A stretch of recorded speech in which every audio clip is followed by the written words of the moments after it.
Hi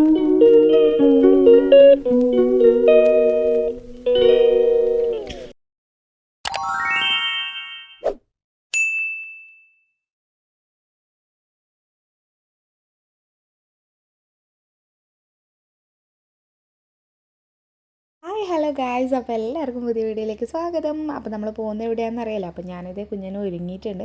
അപ്പോൾ കുഞ്ഞിൻ്റെ കൂടെ കുറച്ച് വീഡിയോസും ഫോട്ടോസൊക്കെ എടുക്കാമെന്ന് വിചാരിച്ചു. കുഞ്ഞിനെ കെട്ടിപ്പിടിച്ചൊരു ഉമ്മയൊക്കെ തന്നിട്ടുണ്ടായിരുന്നു.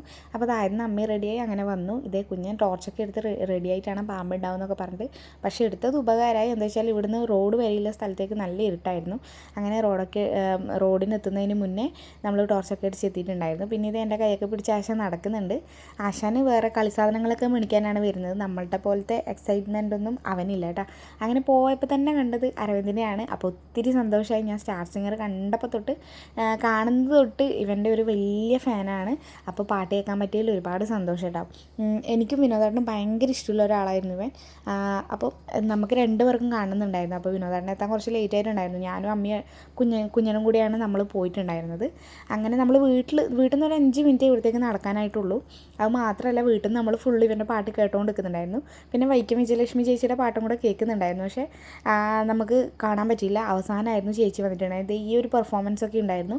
ഇയാൾ താഴത്തൊക്കെ കഴിഞ്ഞ് അടിപൊളിയായിട്ട് പാട്ടൊക്കെ പാടുന്നത് നല്ല രസമുണ്ടായിരുന്നു കേൾക്കാനായിട്ട്. ഇത് ആ ട്രൂപ്പിലുള്ള ആളാണെന്ന് തോന്നുന്നു. അങ്ങനെ ട്രൂപ്പിലെ 2-3 പേര് വേറെ പാട്ട് പാടിയിട്ടുണ്ടായിരുന്നു. അപ്പം ടോട്ടലി നല്ല രസമായിരുന്നു. പക്ഷേ മഴ കുറച്ച് ചതിച്ചിട്ടുണ്ടായിരുന്നു. അപ്പോൾ ഞാൻ പറഞ്ഞ പോലെ 62 വർഷങ്ങൾക്ക് ശേഷമാണ് നമ്മുടെ ഉത്സവം നടക്കുന്നത്. ഞാൻ കുറേ ഡീറ്റെയിൽസൊക്കെ അപ്പോൾ അപ്ലോഡ് ചെയ്യാമെന്ന് പറഞ്ഞിട്ടുണ്ടായിരുന്നു. പക്ഷേ വീഡിയോസൊക്കെ ഇങ്ങനെ ഇരിക്കുകയാണ്. എല്ലാം അപ്ലോഡ് ചെയ്യാം കേട്ടോ. ഓരോന്ന് 1 by 1 ആയിട്ട് ചെയ്യുന്നതായിരിക്കും. അപ്പം ഇത് എനിക്ക് കുറച്ച് ഭയങ്കര ഇഷ്ടമുള്ളതായതുകൊണ്ടാണ് പെട്ടെന്ന് അപ്ലോഡ് ചെയ്യുന്നത്. അങ്ങനെ നമ്മൾ ഇതേ പാട്ടൊക്കെ ആസ്വദിക്കുന്നുണ്ട്. അത്യാവശ്യം ആൾക്കാരൊക്കെ വന്നിട്ടുണ്ടായിരുന്നു കേട്ടോ. 62 വർഷങ്ങൾക്ക് ശേഷം എന്ന് പറയുമ്പോൾ അപ്പോൾ ഞാനൊന്നും ജനിച്ചിട്ട് തന്നെ ഇല്ല, അങ്ങനെയില്ല ആ ഒരു സമയത്തായിരുന്നു. അപ്പോൾ ഇതേ കുറേ വളണ്ടിയേഴ്സും കാര്യങ്ങളൊക്കെ ഉണ്ട്. റോഡിലൊക്കെ ഫുള്ളായിരുന്നു ആൾക്കാർ. വണ്ടി പോകാൻ പറ്റുന്നുണ്ടായിട്ടില്ല. അത്രയും കട്ട ബ്ലോക്കും കാര്യങ്ങളൊക്കെ ആയിരുന്നു. പിന്നെ മഴ എന്ന് വെച്ചാൽ ഇടയ്ക്കിടയ്ക്ക് പെയ്തുകൊണ്ടിരിക്കുന്നുണ്ടായിരുന്നു. അപ്പം നല്ല വിഷമമായി. ഇതേ ഫുള്ള് ഷീറ്റിട്ടിട്ടാണ് നിൽക്കുന്നത്. പിന്നെ ഇവർ പാടുന്നവർ പെട്ടെന്ന് അകത്തേക്ക് പോവും. അവരും ടെൻറ്റിൻ്റെ ഉള്ളിൽ നിൽക്കും. പിന്നെ കസേരയൊക്കെ എടുത്തിട്ട് കുറേ ടീം മതിലിൻ്റെ സൈഡിലേക്ക് പോവും. അങ്ങനെയൊക്കെ ആയിരുന്നു നിന്നിട്ടുണ്ടായിരുന്നത്. ആകെ മൊത്തം ഒരു കളറായിട്ടാണ് പരിപാടി സത്യം പറഞ്ഞാൽ നടന്നിട്ടുണ്ടായിരുന്നത്. ഇതൊരു പന്നിയൂർക്കാരി കുട്ടിയാണെന്നാണ് പറഞ്ഞത്. നമ്മുടെ നാട്ടുകാരിയാണ്. പക്ഷേ എനിക്കറിയില്ല കേട്ടോ. ഞാൻ ആദ്യമായിട്ടാണ് കാണുന്നത്. പാട്ട് നല്ല രസമുണ്ടായിരുന്നു. ഓക്കെയാണ്. അങ്ങനെ പറഞ്ഞുകൊണ്ടിരിക്കുമ്പോൾ തന്നെ മഴ പെട്ടെന്ന് വന്നു ഗൈസ്. അങ്ങനെ ഓരോരുത്തരും കുട എടുത്തവർ കുടയൊക്കെ തുറന്നിട്ടിരുന്നു. പിന്നെ നമ്മൾ ഈ ഒരു സൈഡിൽ ഒരു ടെൻ്റ് ഉണ്ടായിരുന്നു, അവിടെ കയറിയിട്ടിരുന്നു. പിന്നെ ഈ പെർഫോമൻസ് പറയാതിരിക്കാൻ വയ്യ. അടിപൊളിയായിരുന്നു. ഇവർ ഓരോരിക്കും വലിഞ്ഞ് മുകളിൽ നിൽക്കുമ്പോൾ വീഴോ എന്ന് പേടിച്ചു പോയി. പക്ഷേ ഒന്നും സംഭവിച്ചില്ല. അവർ പ്രാക്ടീസ് ചെയ്യുന്നുണ്ടാവും. എങ്കിലും ആ ഡ്രസ് കോഡൊക്കെ സൂപ്പറായിരുന്നു. സ്പൈഡർമാൻ എനിക്ക് ഭയങ്കര ഇഷ്ടമാണ്. എനിക്ക് മാത്രമല്ല കുഞ്ഞിനും ഭയങ്കര ഇഷ്ടമാണ്. അപ്പോൾ ആ കോഡിൽ ഇങ്ങനെ വന്നത് കാണാനായിട്ട് നല്ല രസമുണ്ടായിരുന്നു. ഇവർ കുറേ സാധനങ്ങളൊക്കെ വെച്ചിട്ടായിരുന്നു ഡാൻസൊക്കെ കളിച്ചിട്ടുണ്ടായിരുന്നത്. ഇവരുടെ മൊത്തത്തിലുള്ള പെർഫോമൻസ് എനിക്ക് ഭയങ്കര ഇഷ്ടമായി. നല്ല രസത്തിലായിരുന്നു അവർ കളിച്ചിട്ടുണ്ടായിരുന്നത്. അപ്പം മഴ ഇങ്ങനെ ചാറിക്കൊണ്ട് നിൽക്കുന്നുണ്ടായിരുന്നു. പക്ഷേ കുറച്ച് ഒന്ന് ഒതുങ്ങിയതിന് ശേഷമാണ് വീണ്ടും പരിപാടി ഈ പെർഫോമൻസിലൂടെയായിരുന്നു ആരംഭിച്ചിട്ടുണ്ടായിരുന്നത്. അപ്പോൾ നമ്മൾ കുഞ്ഞിനെയും കൊണ്ട് ഇരിക്കുന്നത് കുറച്ച് റിസ്ക്കാണെന്ന് എനിക്ക് തോന്നിയിട്ടുണ്ടായിരുന്നു. അപ്പോൾ ഞാൻ വീട്ടിലേക്ക് പോകാമെന്ന് തന്നെ വിചാരിച്ചിട്ടായിരുന്നു നിന്നിട്ടുണ്ടായിരുന്നത്. അടുത്തതാണ്. ഇങ്ങനെയൊക്കെ കയറി നിൽക്കുമ്പോൾ എങ്ങനെയാണ് പേടിക്കാതിരിക്കുക. ഒത്തിരി പേടിച്ചിട്ടുണ്ടായിരുന്നു കേട്ടോ. സത്യം പറഞ്ഞാൽ മുന്നിലായത് പിന്നെ പ്രശ്നമായോ എന്ന് വരെ ഞാൻ ചിന്തിച്ചു. അത്രയും എനിക്ക് എന്താ പറയുക പേടിയായിപ്പോയി കാണുമ്പം.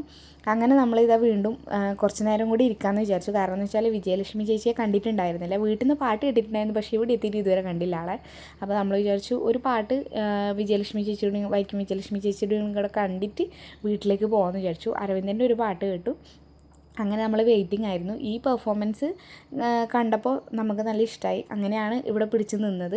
അപ്പോൾ അത് മാത്രമല്ല, എനിക്ക് നമ്മുടെ കമ്പനിയുടെ ഒരു പ്രോഗ്രാം നാളെ ഉണ്ട്. അപ്പം അതും കൂടെ കൊണ്ടാണ് ഞാൻ എന്താ പറയുക വേഗം പോകണം എന്നുള്ളൊരിത്. അതിൻ്റെ കുറച്ച് കാര്യങ്ങളും കൂടെ സെറ്റാക്കാനുണ്ട്. അപ്പോൾ അതും കൂടെ വേണ്ടിയിട്ടാണ് ഞാൻ വേഗം പോകണമെന്ന് വിചാരിച്ചിട്ടുണ്ടായിരുന്നത്. പിന്നെ ഫുഡ് കഴിക്കാതെയായിരുന്നു നമ്മൾ വന്നിട്ടുണ്ടായിരുന്നത്. കുഞ്ഞനാണെങ്കിലും വിശക്കുന്നതെന്ന് പറയാൻ തുടങ്ങിയിട്ടുണ്ടായിരുന്നു. കുഞ്ഞന് വിശപ്പ് മാത്രമല്ല, കളിക്കുന്ന സാധനം വരുന്ന വഴിക്കുന്നേ കണ്ടു വെച്ചിട്ടുണ്ടായിരുന്നു. അപ്പോൾ ആ സാധനങ്ങളൊക്കെ അവന് മേടിക്കണം, എന്നിട്ട് വേണം വീട്ടിലേക്ക് പോകാനായിട്ട്. അങ്ങനെ പോകുന്ന വഴിക്ക് സാധനങ്ങൾ കണ്ട് വലിയ പ്രശ്നം ഉണ്ടാക്കിയില്ല. ഒരു ലേസിൻ്റെ എന്തോ ഒരു സാധനം ഉണ്ടാക്കി കൊടുക്കുന്നുണ്ടായിരുന്നു. അതെന്താ സാധനം എന്ന് എനിക്കറിയില്ല. ആ പയ്യനോട് ചോദിച്ചപ്പോൾ അവൻ പറഞ്ഞു ലേസ് മാത്രമായിട്ട് തരാൻ പാടില്ല എന്നാണ് നമുക്ക് ഓർഡർ. ഞാൻ പറഞ്ഞു കുഞ്ഞിക്ക് വേണ്ടിയിട്ടാണെന്നൊക്കെ പറഞ്ഞു കുറച്ച് സോപ്പ് ഇട്ടപ്പോൾ അവനൊരു ലേസിൻ്റെ പാക്കറ്റ് എടുത്തു തന്നു. പക്ഷേ വലിയ പാക്കറ്റായിരുന്നു 20-ൻ്റെത്. അപ്പോൾ എനിക്ക് പൊതുവേ ലേസൊക്കെ മേടിച്ചു കൊടുക്കുന്നത് പൊറോട്ട, ലേസ്, ഈ നമ്മുടെ ഡ്രിങ്ക്സൊക്കെ മേടിച്ചു കൊടുക്കുന്നത് എനിക്ക് ഇഷ്ടമില്ലാത്ത കാര്യമാണ്. അങ്ങനെ കുഞ്ഞൻ്റെ ഒരു അംഗൻവാടി മേറ്റിനെ കണ്ടപ്പോൾ വേഗം അംഗൻവാടി ഫ്രണ്ടിനെ കണ്ടപ്പോൾ വേഗം ഓടിപ്പോയി നോക്കുന്നുണ്ടായിരുന്നു. അപ്പോൾ അവർ പെട്ടെന്ന് അതിലോട്ട് അങ്ങ് പോയി. ആൾക്കാർക്ക് ബാക്കിൽ നിന്ന് കാണുന്നില്ല എന്ന് പറഞ്ഞപ്പോൾ കുറച്ച് നേരമേ കണ്ടിട്ടുണ്ടായിരുന്നുള്ളൂ. പിന്നെ ഇവർ രണ്ടാളുടെയും ഒരു ഡുവറ്റായിരുന്നു.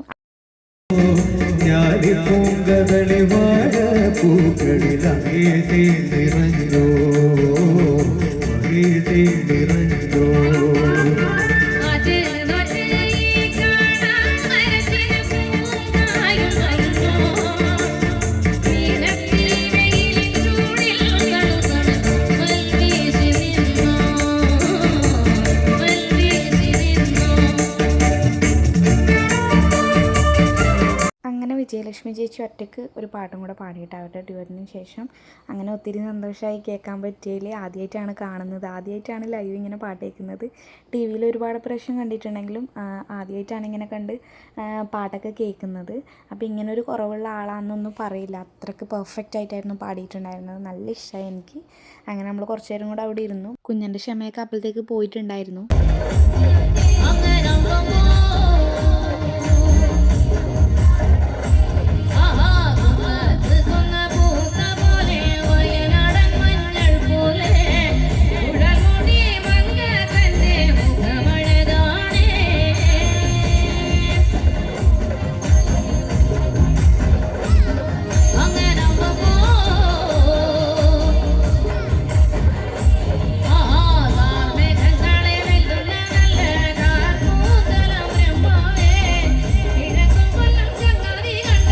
വീട്ടിലേക്ക് പോവുകയാണെന്ന് പറഞ്ഞാൽ എൻ്റെ സന്തോഷത്തിൽ ഇറങ്ങിയെന്ന് കുറച്ച് നേരം ഡാൻസൊക്കെ കളിച്ചേട്ടാ. അതുവരെ എൻ്റെ മടിയിൽ തന്നെയായിരുന്നു ഇരുന്നിട്ടുണ്ടായിരുന്നത്.